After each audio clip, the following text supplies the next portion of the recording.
on a eu ce soir la présentation du nouveau magazine des alumni Sciences Po. Qu'est-ce que vous en avez pensé? Alors, d'abord, c'est un magazine qui se place dans un format qui est un format très commun et donc il est familier. Il est beaucoup plus familier que l'ancien. Il se plie, il se loge dans la poche. On peut le consulter, l'emmener dans les transports en commun. Il a cette espèce de la vitalité de la nouvelle équipe de l'association des anciens. Et c'est vraiment une très très belle mue pour ce magazine. Moi, il m'a beaucoup plu. Voilà, je trouve que c'est une belle initiative que vous avez prise à l'association. Et ça fait plaisir de voir une association aussi dynamique que notre école.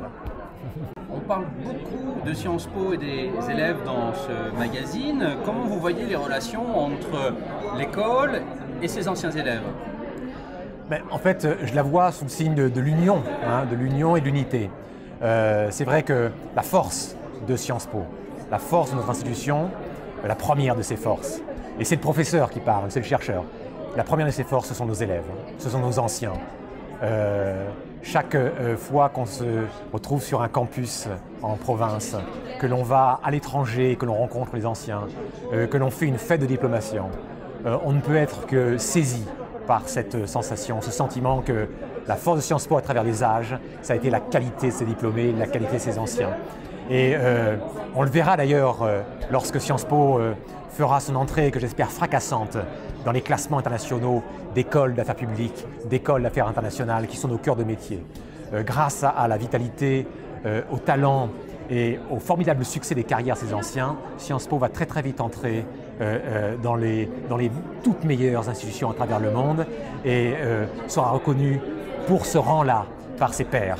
Et ça passe par l'association des anciens. Et ce magazine est un vecteur d'unification, est un vecteur d'unité. Vous parlez du développement de Sciences Po à l'international. Pour ça, il faut des moyens. On a dans ce magazine un dossier consacré au fundraising.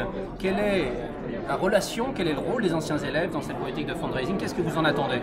Alors, la levée de fonds peut prendre énormément de dimensions et vraiment multiples.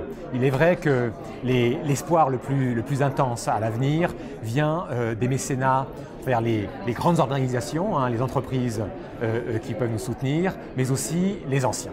Donc je vais me concentrer sur ce deuxième vecteur.